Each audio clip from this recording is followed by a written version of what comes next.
ఈ నాటకం నిరుడు కృష్ణాష్టమి రోజునే తమ్ముడు వచ్చే సంవత్సరం కృష్ణాష్టమికి ఏదైనా సరే కొత్తగా ఉండాలి, దాని తాలూకు ఏదోటి ఆలోచించి ఏ ప్రోగ్రామ్ సెట్ చేస్తావో తెలియదు కానీ కొత్తదనం ఉండాలి, కొత్తగా ఉండాలి, ఎవ్వరూ చేయలేనట్టుగా మన ఊర్లో చేయాలని మన అప్పలరాజు గారు చెప్పారు. అప్పటి నుండి కరెక్ట్గా సంవత్సరం అయింది. ఈ సంవత్సరం కూడా నాకు నిద్ర లేదు. ఆ రోజు ఏదో అనేసాను, ఏం చేయాలి, ఎలా చేయాలి, కొత్త ప్రోగ్రాం అంటే ఏముంటుంది, అన్నీ ఎక్కడో దిక్కున ఎక్కడో ఇంకో ఊర్లోనూ ఏదో ఊర్లో జరిగే ఉంటుంది. లేని ప్రోగ్రాం ఏం చేయాలంటే అప్పుడు ఒక రోజుని ఒక 5 నెలలు ఎంతో గడిచిన తర్వాత ఈ ఆడపిల్లలందరి చేత ఒక నాటకం వేద్దాం, అలాంటిది ఎక్కడా జరగలేదు కాబట్టి నువ్వేదో వింతగా ఉండాలి, కొత్తగా ఉండాలంటున్నావు కాబట్టి ఒక నాటకం వేద్దాం అని చెప్తే దానికి ఎమ్మటే ఎన్ని డబ్బులు ఖర్చు అయినా పర్వాలేదు ఏందో తమ్ముడు, కానీ మన ఊరికి మన పిల్లలకి అందరికీ కూడా మన చుట్టుపక్కల మంచి పేరు వచ్చేటట్టుగా మంచి కథ తయారు చేయ అన్నాడు.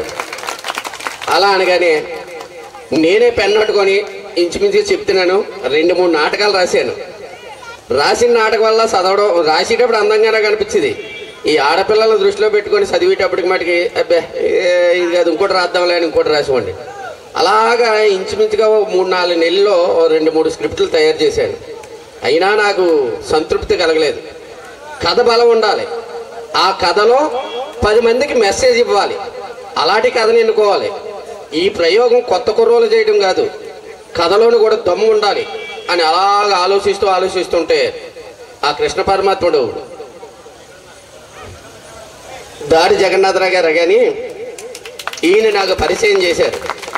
ఈయన మునగపాక చాలా నాటకాలు రాశారు, అన్ని ఇలాంటి నాటకాలే రాస్తారు అన్నమాట, మంచి పరిస్థితి టైప్లో రాస్తారు.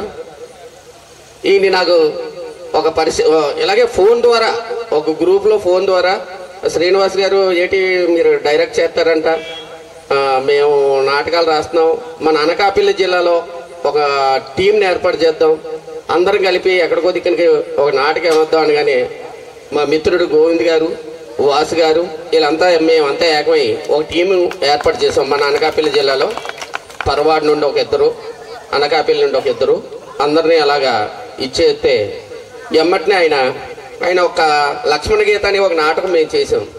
చాలా బాగుంది, టైటిల్ బాగుంది, కథలో మంచి బలం ఉంది, జనాలకి చూసే వాళ్ళకి మంచి మెసేజ్ ఉంది అందులో. ఇది బాగుంది, కానీ మనం వేసిన నాటకం వేయకూడదు. ఇలా నేను ఆడపిల్లలతో మంచి నాటకం చేద్దామని మా అప్పలరాజు మాట ఇచ్చానండి. నేను చూస్తే 3 నాటకాలు రాశాను, కానీ నాకు ఆ నాటకాలు వాళ్ళకి చెప్తామన్న స్టోరీ కూడా నాకు నప్పలేదు. మరి ఏంటి చేయాలంటే నా దగ్గర మంచి నాటకాలు ఉన్నాయని 6 నాటకం పుస్తకాలు ఆయన ఇచ్చాడు నాకు. 6 కూడా చదవడం పక్కన పడేయడం బాగానే ఉంది, చాలా బాగుంది, మళ్ళీ ఇంకోటి చూడడం అబ్బే ఇది ఇంకా బాగుంది దాని మీద, అలాగా 6 చదివాను. 6 చదివి మళ్ళీ ఫస్ట్కి వచ్చాను. ఫస్ట్ కాగానే అందమైన జీవితం అయితే ఆడపిల్లల చేత వేయించినందుకు మంచి మెసేజ్ ఉంటుంది, మంచి నాటకం అవుతుంది, మంచి గుర్తింపు తెస్తుంది కానీ ఈ నాటకాన్ని ఎన్నుకోవడం జరిగింది. నిజంగా ఈ సక్సెస్కి మా అప్పలరాజు గారు ఎంత కారణమో ఈయన అంతే కారణం. అలాగే మరొక మిత్రుడు గోవింద్ గారు, ఆయన కూడా మాకు అంచుపు ఎన్నింటో ఉండి ఏ నాటకం ఎలాగ బాగుంటుంది, పిల్లలు ఎలా ఉన్నారు అని ఆయన కూడా రిహార్సల్ రావడం, ఆయన కూడా మంచి సలహాలు ఇవ్వడం, ఇవన్నీ చెప్పగానే ఇంకో మిత్రుడు మా సెట్టింగ్ శ్రీనివాస్ గారికి ఇలా ఆడపిల్లలతో ఒక నాటకం చేస్తున్నాం శ్రీను, ఎలా ఉంటుంది ఏడిదంటే తనని ఏది కూడా మంచి అయినా సైడ్ అయినా 10 మందితో ఆలోచిస్తే దాంట్లో ఒక మంచి భావన పైకి వస్తుంది అనమాట. ఒక్కొక్కలో ఒక్కొక్క భావన ఉంటుంది. తను కూడా ఏమన్నాడంటే చాలా మంచిదండి, ఇది ఎవరూ చేయలేదు, ఇలా అద్భుతమైన ఒక ఆలోచన రావడం కూడా గొప్పనండి, చేద్దామండి మంచిదే అని ఆయన అన్నాడు. ఎమ్మటే ఈ నాటకం రిహార్సల్ స్టార్ట్ చేసాం. అలా నేర్చుకుంటూ వెళ్తుంటే ఒకసారి మంచి ఉత్సాహం వచ్చేది అనమాట. రేపే వారానికి ఒక రిహార్సల్ అన్నది అలా పోయి రోజు కూడా రిహార్సల్ పెట్టాలనిపించేది. కానీ వీళ్ళ పాపం కాలేజీ కుర్రాలు అయినా జరగానే సాయంత్రం వరకు కాలేజీకి ఉండేవారు, మళ్ళీ వచ్చేసేవారు.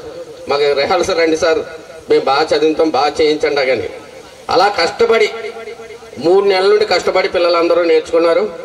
ఏమైనా ఏ కోపం పడినా ఏదైనా మన ఊరికి మంచి జరగాలని చెప్పుకోండి, నేను ఏమన్నా మీ గురించి కోపపడినా జరగాని మీరేమో దాన్ని కోపంగా అనుకోకండి.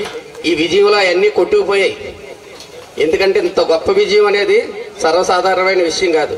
తర్వాత రాష్ట్రం మొత్తం మీద అంటే ఒక గ్రూప్ ఉందండి, ఎస్ఆర్ సినీ మీడియాలో ఒక గ్రూప్ ఉంది. రాష్ట్రంలో ఉన్న అందరు డైరెక్టర్లు, నిర్మాతలు, అందరూ ఆర్టిస్టులు, మంచి మంచి వాళ్ళు అందరూ, ఆర్కెస్ట్రా వాళ్ళు అందరూ కూడా ఉన్నారు.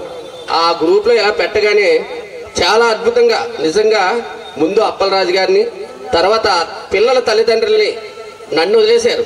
ముందు అప్పలరాజు గారిని అంత సాహసం చేసినందుకు ఈయన్ని, తర్వాత పిల్లల తల్లిదండ్రులు నిజంగా పిల్లల్ని నాటకం వేయండి అని మంచి ప్రోత్సహించారని ఆ పిల్లల తల్లిదండ్రులను కూడా ఎంతో ప్రోత్సహించారు. అలాగే మరి ఈ నాటకానికి పెద్ద పెద్దలు అందరూ వచ్చారు. ఏమైనా చిన్న చిన్న తప్పులు ఉంటే అవి ఒప్పులుగా భావించి ఈ పిల్లల్ని ఆశీర్వదిస్తారని కోరుకుంటూ సెలవు తీసుకుంటున్నాను. ఈరోజు నిజంగా అంటే 2023 సంవత్సరంలో పిల్లలు శ్రీకృష్ణాష్టమికి ఏదో ఒకటి వెరైటీ చేయాలి, ఏదో కొత్తదనం తీసుకురావాలనే సంకల్పంతోనే ఉంటాను ప్రతి సంవత్సరం కూడా. దానికి మీ అందరి సహకారం కూడా పుష్కలంగా ఉంటుందన్నమాట. ఎందుకంటే నేను ఎంత కష్టపడతానో అనేది పక్కన పెడితే మీరు నాకు చేయూతనిస్తారు. ఎన్ని డబ్బులైనా ఎంతైనా సరే సహాయం చేస్తున్నారంటే ఈ కోనవానిపాలెం గ్రామంలో పుట్టినందుకు నేను అదృష్టవంతుడిని. అలాగే ఇలాంటి పిల్లలు మీ కడుపున పుట్టినందుకు మీరు అదృష్టవంతులు. అదేవిధంగా మీలాంటి తల్లిదండ్రులు దొరికినందుకు ఈ పిల్లలు అదృష్టవంతులు. ఎందుకంటే పోయిన సంవత్సరం కోలాటం నేర్చుకుని వచ్చాను నా దగ్గర. కోలాటం నేర్చుకుంటాము, మీరు మైక్ సెట్ అది అరేంజ్ చేయాలి.